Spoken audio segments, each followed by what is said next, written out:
ಪ್ರಮಾಣ ವಚನ ಸ್ವೀಕರಿಸಿದ ಮೊದಲ ವಾರದಲ್ಲಿನೇ ಉತ್ತರ ಪ್ರದೇಶದ ಮಾದರಿಯನ್ನ ಅನುಕರಿಸಿ ಮುಸ್ಲಿಂ ಬಹುಸಂಖ್ಯಾತ ಪ್ರದೇಶಗಳ ಮೇಲೆ ಬುಲ್ಡೋಸರ್ ಹರಿಸ್ತಾ ಇರುವಂತಹ ಕ್ರಮ ಬಂಗಾಳವನ್ನ ಧ್ರುವೀಕರಣದ ಪ್ರಯೋಗಶಾಲೆಯನ್ನಾಗಿ ಮಾಡುವಂತಹ ಸಂಚಲ್ವ. ಕೇವಲ ಅಲ್ಪಸಂಖ್ಯಾತರ ಪ್ರದೇಶಗಳನ್ನ ಗುರಿಯಾಗಿಸಿಕೊಂಡು ಅನಧಿಕೃತ ಕಟ್ಟಡಗಳ ತೆರವು ಕಾರ್ಯಾಚರಣೆ ನಡೆಸ್ತಾ ಇರುವಂತಹ ಹೊಸ ಬಿಜೆಪಿ ಸರ್ಕಾರಕ್ಕೆ ಇತರ ಕಡೆಗಳಲ್ಲಿರುವಂತಹ ಅಕ್ರಮ ನಿರ್ಮಾಣಗಳು ಯಾಕೆ ಕಾಣಿಸ್ತಾ ಇಲ್ಲ?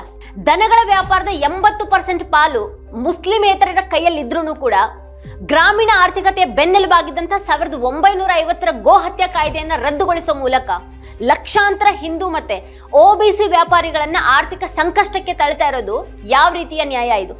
ಸಾರ್ವಜನಿಕ ಸ್ಥಳಗಳ ಅತಿಕ್ರಮಣ ತಡೆಯುವಂತ ನೆಪದಲ್ಲಿ ಕೇವಲ ರಸ್ತೆ ಮೇಲಿನ ನಮಾಜನ್ನ ನಿಷೇಧ ಮಾಡುವಂತ ಸರ್ಕಾರ ಇತರ ಧರ್ಮಗಳ ರಸ್ತೆ ಮೆರವಣಿಗೆಗಳು ಮತ್ತೆ ಪೂಜೆಗಳಿಗೆ ಅದೇ ನಿಯಮವನ್ನ ಅನ್ವಯಿಸದೇ ಇರೋದು ಅವ್ರ ಇಬ್ಬಂದಿ ನೀತಿಯನ್ನ ತೋರಿಸೋದಿಲ್ವಾ? ಕೋಲ್ಕತ್ತಾದ ಐತಿಹಾಸಿಕ ಪಾರ್ಕ್ ಸರ್ಕಸ್ ಸೇರಿದ ಹಾಗೆ ಪ್ರತಿರೋಧದ ಧ್ವನಿಗಳನ್ನ ಹತ್ತಿಕ್ಕೋದಿಕ್ಕೆ ಪೊಲೀಸರನ್ನ ಬಳಸಿಕೊಂಡು ಲಾಠಿ ಚಾರ್ಜ್ ನಡೆಸ್ತಾ ಇರೋದು ಬಂಗಾಳದ ಸಾಂಪ್ರದಾಯಿಕ ಪ್ರಜಾಪ್ರಭುತ್ವದ ಹಕ್ಕನ್ನ ಶಾಶ್ವತವಾಗಿ ಮುಗಿಸುವಂತಹ ಒಂದು ಪ್ರಯತ್ನನ. ಬೀಗ ಹಾಕಲಾಗಿರುವಂತಹ ಅಥವಾ ಸರ್ಕಾರ ವಶಪಡಿಸಿಕೊಂಡಿರುವಂತಹ ಮಸೀದಿಗಳನ್ನ ಮುಕ್ತಗೊಳಿಸಿದ್ರೆ ರಸ್ತೆಯಲ್ಲಿ ನಮಾಜ್ ಮಾಡುವಂತಹ ಅಗತ್ಯನೇ ಬರೋದಿಲ್ಲ ಅನ್ನುವಂಥ ವಾಸ್ತವ ಗೊತ್ತಿದ್ರೂ ಕೂಡ ಕೇವಲ ಹಿಂದೂ ಮುಸ್ಲಿಂ ಸಂಘರ್ಷವನ್ನ ಸೃಷ್ಟಿ ಮಾಡೋದೇ ಈ ಬುಲ್ಡೋಸರ್ ರಾಜಕಾರಣದ ಅಸಲಿ ಗುರಿನ. ಈ ಬಗ್ಗೆ ಒಂದು ವಿವರವಾದ ವಿಶ್ಲೇಷಣೆಯನ್ನು ವೀಕ್ಷಿಸೋದಕ್ಕೆ ಕೆಳಗಿನ ಲಿಂಕ್ ಅನ್ನ ಕ್ಲಿಕ್ ಮಾಡಿ.